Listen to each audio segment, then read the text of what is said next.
우리는 이 세상을 살아갑니다. 여기 계신 성도님들 한 분 한 분 모두가 힘든 일상을 살고 여기에 오셨으리라 생각됩니다. 그런데 우리는 그리스도인이기에 한 가지 소망을 꿈꾸고 살아갑니다. 그것은 바로 그리스도인다운 삶입니다.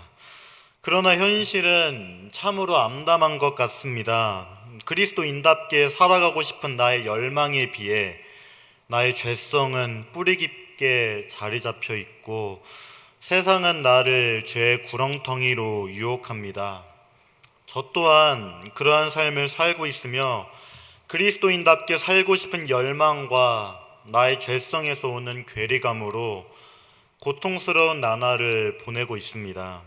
여기 계신 분들 대다수가 저보다 인생을 훨씬 오래 살았을 것 같습니다. 그렇다면 여러분들은 저보다 훨씬 더 오랜 시간을 보내셨을 것 같습니다.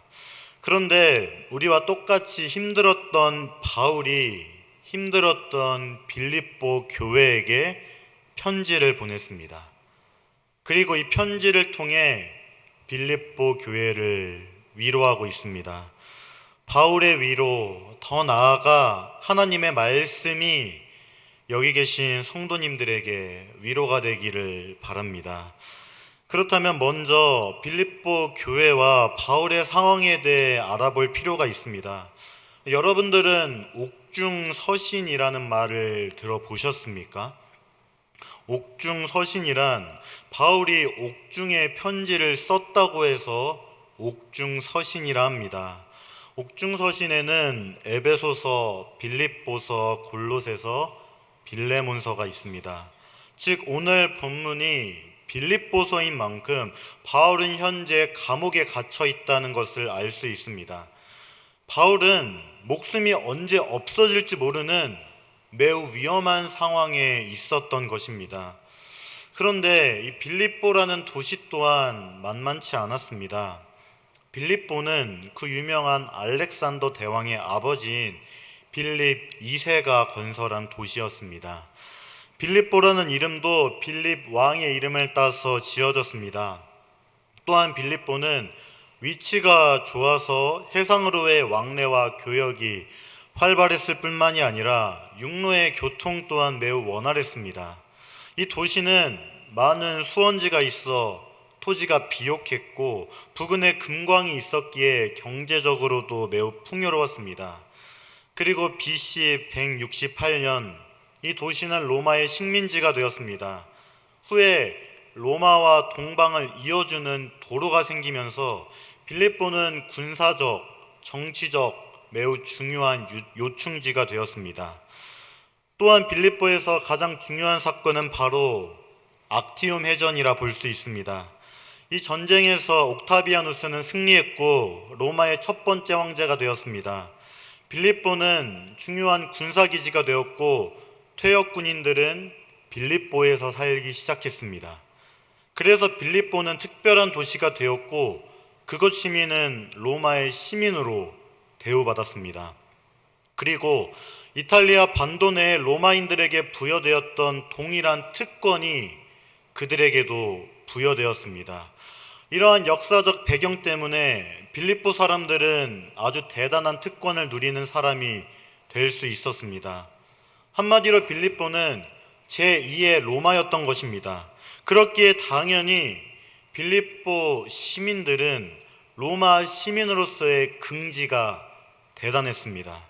그들은 빌립보를 자랑했고 로마의 시민이 된 것을 자랑했으며 로마의 관습과 정신을 따르고 로마법을 준수하는 것을 영광으로 생각했습니다. 그곳에선 황제는 절대적인 권력과 명성과 영광을 지닌 존재였습니다. 즉 이 빌립보란 도시는 황제 숭배 사상이 만연했던 곳이었습니다. 그렇다면 자연스럽게 황제를 따르지 않는 이 빌립보 교회는 당연히 고난과 핍박이 따를 수밖에 없었습니다. 그런데 바울이 4절에서 이상한 이야기를 합니다. 주 안에서 항상 기뻐하라. 내가 다시 말하노니 기뻐하라. 바울은 4절에서 기뻐하라는 말을 2번이나 말합니다. 그런데 여기에서 이 기뻐하라는 명령형으로 기록되어 있습니다. 우리가 주로 생각하는 기쁨은 어떠한 것입니까? 대다수는 수동적일 것입니다. 많은 사람이 환경과 상황과 조건이 충족되거나 어려운 일이 해소되면 그것을 기쁨이라 생각합니다. 그런데 재밌게도 성경은 기쁨을 명령형으로 표현합니다. 기뻐지는 것이 아닙니다. 그리고 바울은 항상 기뻐하라 이렇게 권면합니다. 생각해보면 우리가 행복하고 즐거울 때 기뻐하는 것은 당연합니다. 싫어도 기뻐하게 됩니다. 내가 원하는 것을 이루고 성취하고 얻게 된다면 기뻐했던 이 기억이 저 또한 있었습니다. 그런데 우리의 삶에 기쁨만 있는 것이 아닙니다. 우리에겐 슬픔과 고난과 실패가 있습니다. 그런데 그 아픔의 자리에서도 항상 기뻐하라고 명령하고 있습니다. 이게 말은 참 쉽습니다.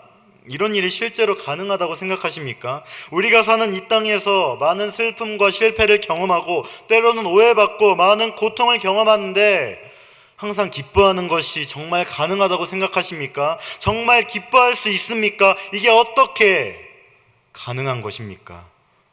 내가 죽을 것 같은 상황에서, 내가 너무 아파서 소리치고 싶은 그 상황에서 기뻐할 수 있겠습니까?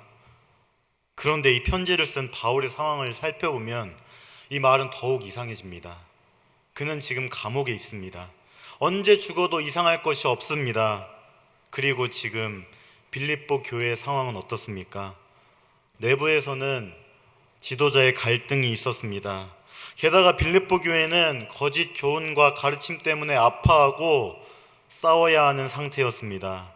외부로부터는 로마 정부로부터, 유대인으로부터 강한 핍박과 괴로움이 있었습니다. 이 괴롭힘은 단순한 괴롭힘이 아니라 목숨도 위협할 만큼의 핍박이었습니다.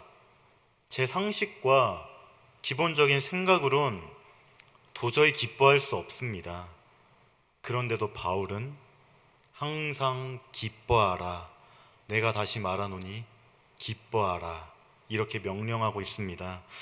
바울이 이렇게 말할 수 있는 이유가 도대체 어디에 있는 것입니까? 본문에서 그 정답을 말해주고 있습니다. 본문을 자세히 보면 기뻐하라는 명령 앞에 주 안에서 라는 표현이 있습니다. 주 안에 있는 우리는 하나님께 붙들린 인생인 것입니다. 우리가 이 땅을 살아가면서 기뻐지도록 기다리지 않고 항상 기뻐할 수 있는 이유는 주 안에서 항상 기뻐하라고 명령하기 때문입니다. 성경은 예수님을 믿으면 고민과 고통과 문제가 다 사라지는 기계적이고 맹목적인 기쁨을 가르치지 않습니다. 하는 일마다 잘 되고 어려운 일들이 금방 풀리는 그러한 기쁨을 가르치지 않습니다. 이 세상을 살다 보면 아픈 일도 있고 실패도 따라오고 때로는 너무나 고통스러운 경험도 겪게 됩니다. 그럼에도 그리스도인이 기뻐할 수 있는 이유는 바로 주 안에서, 즉 주님과의 관계에서 나타나는 기쁨이기 때문입니다. 선하신 주님이 우리의 삶을 다스리기에 기뻐할 수 있는 것입니다. 항상 기뻐하라는 것은 어떠한 긍정적인 사고방식을 요구하는 것이 아닙니다. 세상은 이렇게 힘들고 어렵지만 자신의 기대치를 낮춰서 기뻐할 수 있는 것이 아닙니다. 그리스도인에게 기쁨은 하나님의 통치를 받을 때 성령 안에서 누리는 특권입니다. 주 안에서 기쁨은 하나님의 어려운 환경을 뛰어넘게 하시고 결국 구원으로 이끄시리라는 깊은 확신에서 경험하는 것입니다. 주 안에서 경험하는 기쁨은 감정이 아닌 태도입니다. 그래서 바울은 기뻐하라고 명령할 수 있었습니다. 그리고 이 기쁨은 단순히 자신 안에만 갇혀 있지 않습니다. 5절은 너희 관용을 모든 사람에게 알게 하라. 주께서 가까우시니라. 이렇게 말합니다. 이 기쁨은 모든 사람을 향한 관용으로 이어집니다. 관용에서 사용된 헬라어는 에피에이케스로 친절한, 관대한이란 뜻도 포함되어 있습니다. 사랑하는 성도님들, 관용으로 다른 사람을 바라보는 것이 얼마나 중요합니까? 저 또한 다른 사람을 향한 관용 쉽지 않습니다. 왜냐하면 손해보는 것 같기 때문입니다. 내 권리를 다 챙기지 못하고 남들이 내 것을 빼앗아가면 손해본다고 생각합니다. 오해받고 때로는 비판을 당할 때 왜 나만 그러한 손해를 당해야 하나, 이러한 생각 때문에 관용을 베풀지 못합니다. 그래서 자기를 보호하려고 하고 자존심을 주장합니다. 그런 우리에게 성경은 주께서 가까우시리라 이렇게 말씀하고 있습니다. 주님의 재림이 가깝다는 것입니다. 세상의 재판관들은 바른 재판관이 아닙니다. 법이나 사람들의 판단이라는 것은 늘 불완전하고 모자랍니다. 그러나 주님이 가까이 계십니다. 절대 치우치지 않으시고 외모로 사람을 취하지 않으시고 바르게 판단하시는 하나님께서 가까이 계신다는 것입니다. 하나님이 오셔서 상 줄 자를 상 주시고 심판할 자를 반드시 심판할 것입니다. 우리가 다 갚아줘야 정의가 시행되는 것이 아닙니다. 우리가 할 말을 다 해야 정의가 세워지는 것이 아닙니다. 우리의 재판관이신 하나님께서 가까이 계십니다. 그리고 예수님께서 재림하실 때 우리에게 어떠한 일이 일어납니까? 예수님의 영광에 참여하게 됩니다. 그 기쁨이 너무나 커서 이 땅에서의 우리의 권리는 아무런 의미가 없어지는 것입니다. 그러니 관용을 베푸는 것을 주저할 이유가 없습니다. 선하신 하나님, 바른 재판관이신 하나님이 계십니다. 억울한 마음, 수많은 말을 내뱉고 싶은 마음, 정말 되갚아주고 싶을 때가 많이 있습니다. 그러나 예수님 때문에 기뻐하고 그 기쁨으로 다른 사람에게 관용을 보여줄 수가 있습니다.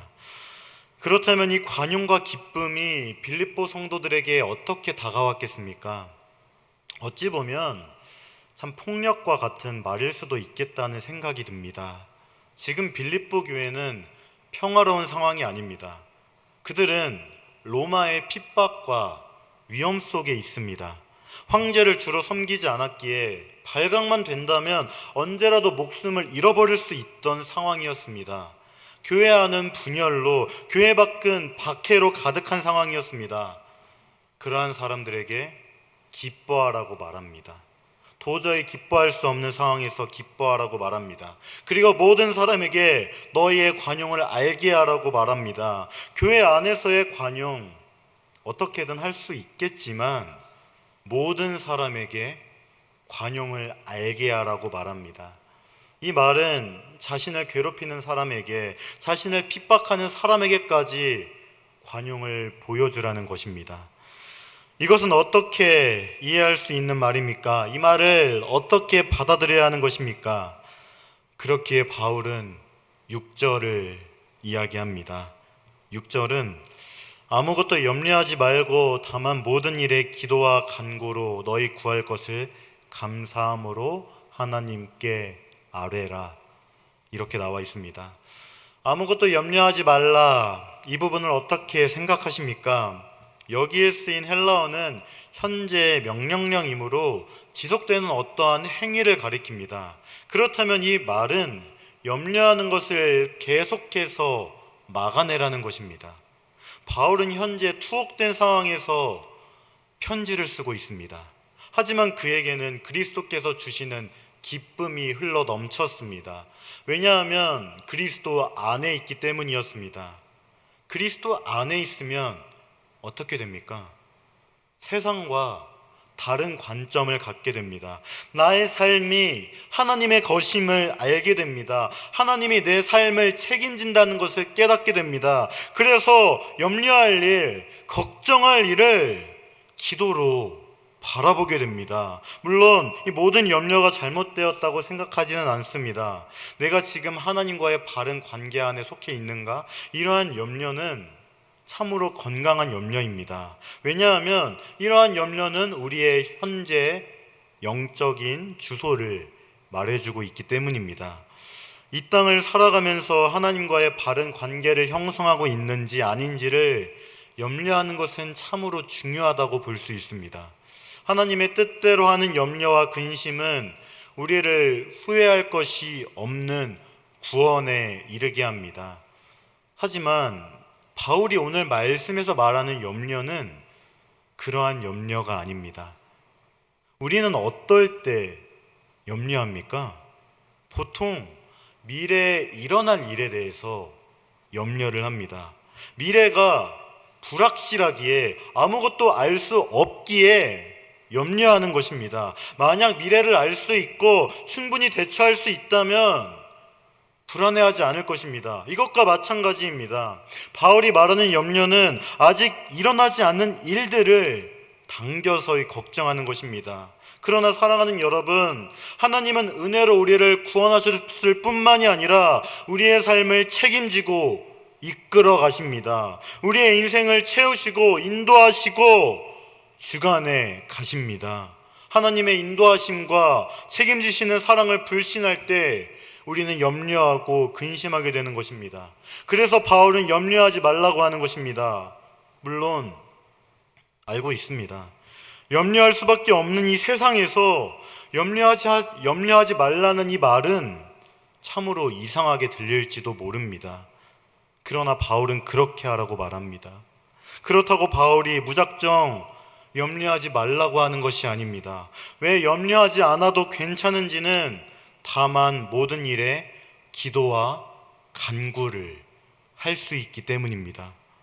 빌립보 성도들이 걱정하고 염려하는 이유, 미래에 대한 불확실성 때문입니다. 그 당시만 해도 그리스도인이란 이유만으로 받게 되는 이 불이익은 상당했습니다. 목숨까지도 위험한 상황이었습니다. 이러한 이들에게 미래는 불투명했습니다.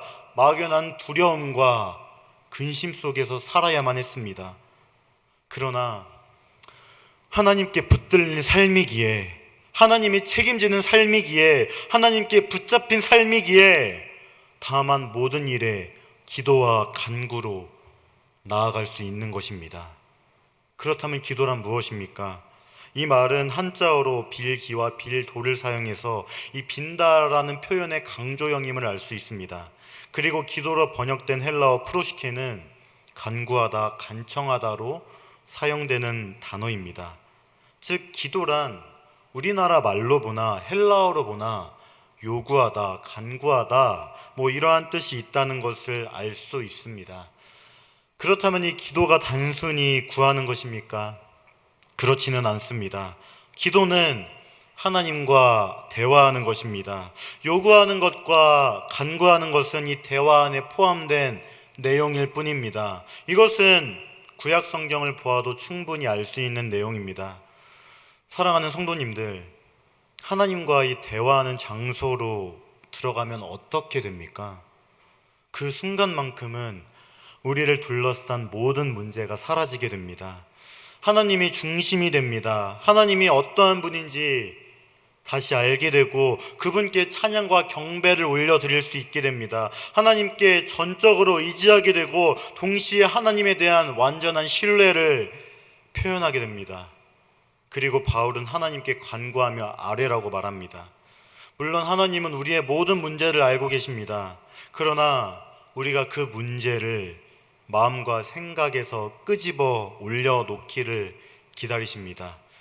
그 올려놓는 것이 우리가 하나님을 의지한다는 믿음의 표현이기 때문입니다. 그 문제에 대해 하나님께서 역사하실 공간을 드리는 것입니다. 마음과 생각에 갇혀 온갖 걱정을 유발하는 문제들을 하나님이 해결하실 수 있도록 문을 여는 것입니다. 천지를 창조하신 전지전능한 하나님이 우리를 사랑하십니다. 하나님은 우리를 친히 자녀로 삼아주셨습니다. 하나님이 우리의 아버지가 되십니다. 우리는 그 사랑에 힘입어서 아버지 되신 하나님께 아뢰 수 있는 것입니다. 자기의 문제, 걱정, 근심, 이 모든 것을 하나님께 온전히 맡길 수 있는 것입니다. 그리고 바울은 이 기도와 간구에 한 가지를 덧붙입니다. 그것은 바로 감사함입니다. 기도와 간구가 미래에 하나님이 역사하실 것이라는 소망의 표현이라면 감사는 하나님의 주권에 대한 인정입니다. 우리는 수많은 기도를 합니다. 그러나 모든 기도가 응답되지는 않습니다. 그럼에도 우리는 감사할 수 있습니다. 왜냐하면 우리를 사랑하시는 하나님이 우리의 삶을 다스리시기 때문입니다.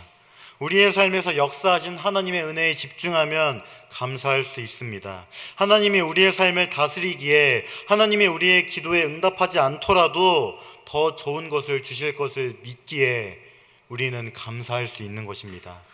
하나님이 우리를 사랑하십니다. 자기의 독생자 예수 그리스도를 보내실 만큼 우리를 사랑하십니다. 우리를 자녀로 삼으실 만큼 우리를 사랑하십니다. 사랑하는 성도님들, 우리는 그 사랑에 힘입어서 감사함으로 기도할 수 있는 것입니다. 마지못해 의무적으로 기도하는 것이 아니라 감격하면서, 즐거워하면서, 행복해하면서 기도의 자리로 나아갈 수 있는 것입니다. 하나님은 독생자 예수 그리스도마저 아끼지 않으셨습니다. 우리 죄를 대속하기 위해 십자가에 달려 죽게 하셨습니다. 우리를 위해 아낄 것이 없는 그 하나님께서 우리에게 염려와 근심을 주시는 이유는 하나님 앞으로 우리를 초대하는 것입니다. 염려를 붙들어 살지 않고 하나님 앞에서 마음을 쏟아내고 우리를 바르게 보시고 우리를 아시고 우리의 기도를 들으시는 하나님을 마음껏 누리도록 염려와 근심이 있는 삶의 자리로 우리를 이끄는 것입니다. 염려 앞에 굴복하지 말고 상황만 붙들고 염려하지 말고 하나님만 의지하고 하나님을 붙들고 하나님의 사랑을 누리라는 것입니다. 그리고 우리를 사랑하시는 하나님은 어떠한 분이십니까? 바울은 7절에서 그리하면 모든 지각에 뛰어난 하나님의 평강이 그리스도 예수 안에서 너희 마음과 생각을 지키시리라, 이렇게 말씀하고 있습니다. 바울은 하나님의 평강을 말하고 있습니다. 여기에서 우리는 하나님의 약속을 볼 수 있습니다. 그런데 이 말을 들어보면 조금 이상하게 느껴질 수도 있습니다. 왜냐하면 바울은 문제나 환경에 대해서 전혀 언급하고 있지 않기 때문입니다. 우리가 상식적으로 생각했을 때 하나님께 아뢰라 이러한 말이 나오면 문제에 대한 해결이 나와야 할 것 같습니다. 그러나 바울은 우리가 간구하는 문제가 해결될 것이라고 말하지 않습니다. 성경은 그저 우리의 마음과 생각을 지킨다고 말씀하십니다. 우리는 기도하면서 이러한 것을 많이 경험하게 됩니다. 우리는 기도하지만 모든 것이 응답되지 않습니다. 우리는 기도하지만 우리의 현실은 바뀌지 않는 것만 같고 우리가 처한 상황은 똑같은 것만 같습니다. 우리는 이 말씀을 보면서 그냥 다 들어주시지 왜 마음과 생각을 지켜주실까, 이러한 섭섭한 마음이 들기도 합니다. 그러나 사실 기도 응답보다 더 본질적이고 구체적이고 실질적이고 근본적인 문제를 다뤄주시는 것입니다. 하나님의 관심은 우리를 둘러싼 환경과 문제가 아닌 우리 자신에게 있는 것입니다. 성경이 말하는 해결은 환경이나 문제가 바뀌는 것이 아닙니다. 그 환경에 짓눌려 있는 우리가 변하는 것입니다. 우리가 믿는 복음은 어떠한 상황이나 문제에서도 우리를 승리로 이끕니다. 생각해보면 염려와 근심은 마음에서부터 출발하지 않습니까? 마음이 어떠한 한 주제에 대해 염려하고 근심하게 됩니다. 그러면 이 마음이 불을 일으킨 근심과 염려가 생각을 거치면서 점점 커지게 됩니다. 거품이 일어나면서 그 염려와 근심이 커지고 많아지게 됩니다. 그런데 우리가 기도하고 하나님의 이름을 부르고 하나님께 마음을 쏟아놓으면 어떠한 일이 일어납니까? 하나님의 평강이 우리의 마음과 생각을 지킵니다. 여기에서 지킨다로 사용된 헬라어 푸르레오는 본래 군사 용어로 쓰인 단어였습니다. 즉 무장한 군사가 성을 지키는 것과 같은 의미입니다. 로마의 중요한 도시였던 이 빌립보의 군사적, 경제적, 정치적 중요성은 이미 언급한 바 있습니다. 빌립보에는 대단히 큰 규모의 로마 군대가 주둔하고 있었습니다. 바울이 지킨다라는 단어를 사용했을 때 빌립보 교인들은 그 당시 가장 강력한 로마 군대가 빌립보를 둘러싸 적을 막아내는 모습을 상상했을 것입니다. 하나님의 평강이 무장한 군사처럼 우리의 마음과 생각을 지켜서 마음에서부터 염려가 일어나지 않도록 지켜주는 것입니다. 하나님의 평강이 걱정이라는 적이 근처에 얼씬하지 못하도록 마음과 생각을 겹겹이 둘러싸 지켜주는 것입니다. 염려가 일어나더라도 우리의 생각을 지켜서 그 염려가 부풀려지지 않도록 하는 것입니다.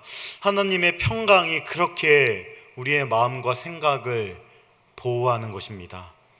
그리고 바울은 이 모든 과정이 그리스도 예수 안에서 이루어진다고 말합니다. 바울이 간절히 원하는 것은 빌립보 교인들이 그리스도 안이라는 관점을 갖는 것입니다. 그리스도 안에 있는 성도는 하나님의 자녀가 되었다는 것입니다. 그들의 삶이 너무 힘들고 지치고 고통스럽다 할지라도 그들은 주 안에 있습니다. 목숨이 위험하고 나를 핍박하는 사람이 밉고 나의 인생이 서러울지라도 주 안에 있습니다.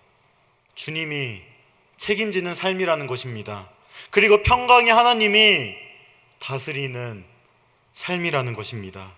그렇다면 이 삶 가운데 평강이 풍성하게 넘친다는 것입니다. 사랑하는 여러분, 우리의 삶은 참으로 험난하고 고단한 것 같습니다. 그리스도인답게 살고 싶어서 항상 기뻐하고 싶고 범사에 감사하고 모든 일에 근심하지 않으며 기도하고 싶습니다. 그러나 우리는 그러지 못할 때가 너무나도 많습니다. 삶에 치이고 삶이 버겁고 삶의 무게가 너무 무거워서 기뻐하기보단 슬퍼하고 감사하며 기도하기보단 불평하는 것이 우리들입니다. 그러나 주님이 우리들에게 말씀하십니다. 항상 기뻐하라. 아무것도 염려하지 말라. 그런데 이것은 단순히 긍정적인 사고방식으로 이해하고 자신의 기대치를 낮춤으로 기쁨을 누린다면 이 말은 너무 가벼울 것 같습니다. 우리가 항상 기뻐할 수 있는 이유, 아무것도 염려하지 않을 이유, 주 안에 있기 때문입니다. 하나님이 우리를 자녀로 삼아 주셨기에, 전능하신 하나님이 우리의 삶을 통치하기에 우리는 기뻐하고 염려하지 않을 수 있습니다. 우리는 그 사랑에 힘입어서 감사함으로 하나님께 아뢰며 기도하고 간구할 수 있습니다. 그렇다면 평강의 하나님이 우리의 마음과 생각을 지킬 것입니다. 사랑하는 여러분, 평강의 하나님을 바라보며 항상 기뻐하고 아무것도 염려하지 않기를 바랍니다. 사랑하는 여러분, 평강의 하나님을 바라보며 모든 일에 감사함으로 기도하시기 바랍니다. 하나님은 주 안에 있는 우리를 절대 포기하지 않습니다. 우리의 삶은 주님께 붙잡힌 삶입니다. 그리고 우리의 삶을 책임지시는 하나님은 평강의 하나님으로 우리의 마음과 생각을 지키시는 분입니다. 사랑하는 여러분, 이 사실을 꼭 기억하며 살아가기를 주님의 이름으로 간절히 소망합니다. 기쁨의 날 주시네 다 함께 찬양하겠습니다.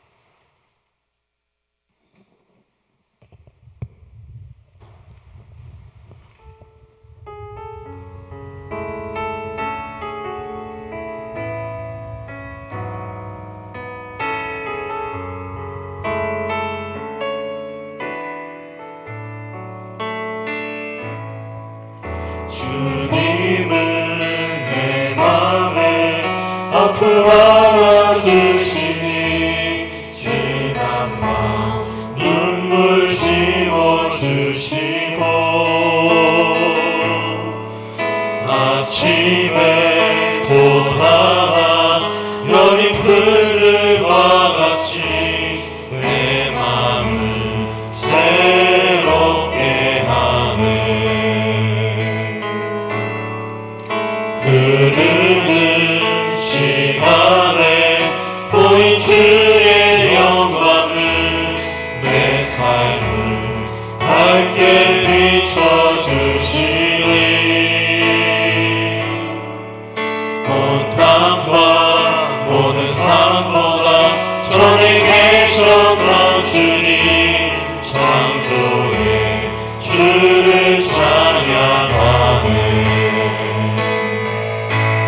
주님은 거친 바다 위 나의 영혼 두 손으로 굳게 잡아주시네.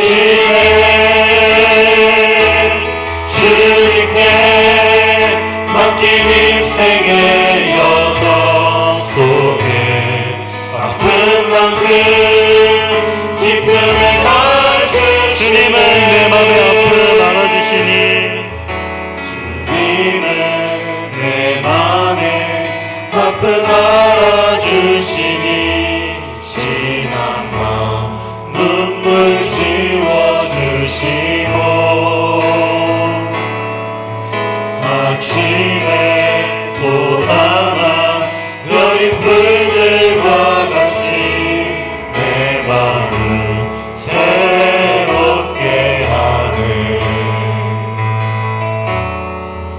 흐르는 시간에 보인 주의 영광은 내 삶을 밝게 비춰주시니 온 땅과 모든 산보다 전에 계셨던 주님 창조의 주를 찬양하네. 주님은 거친 바다 위 나의 영혼 두 손으로 굳게 잡아주시네.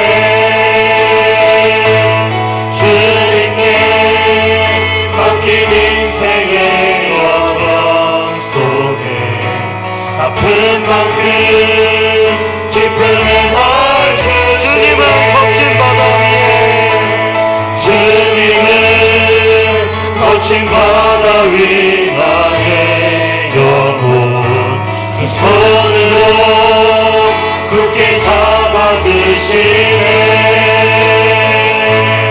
주님께 맡긴 인생의 여정 속에 아픈 만큼 기쁨의 날 주님은 거친 바다 위 나의 영혼 주님은 거친 바다 위 나의 영혼 두 손으로 굳게 잡아주시네.